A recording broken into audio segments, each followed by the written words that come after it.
మృణాల్ ఠాకూర్ ప్రేమ వ్యవహారాలు, పెళ్లిపై షాకింగ్ వార్తలు గత కొంతకాలంగా వినిపిస్తున్నాయి. తాజాగా తన మాజీ ప్రేమికుడి గురించి ఆమె చేసిన కామెంట్స్ నెట్టింట వైరల్ అవుతున్నాయి. తన దూకుడు, యాక్టింగ్ నచ్చకపోవడం కారణంగా బ్రేకప్ జరిగిందని చెప్పారు. అలాగే ధనుష్తో వస్తున్న వార్తలపై కూడా క్లారిటీ ఇచ్చారు. ఈ విషయం గురించి పూర్తి వివరాలు చూద్దాం. మృణాల్ ఠాకూర్ తన కొత్త సినిమా దో దివానే షహర్ మే ప్రమోషన్ల సందర్భంగా మాజీ ప్రేమికుడి గురించి మాట్లాడారు.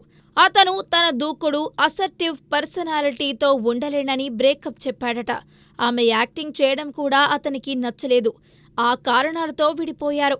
అయితే బ్రేకప్కు బాధపడలేదని, అతని మనస్తత్వానికి జాలిపడ్డానంటూ చెప్పారు.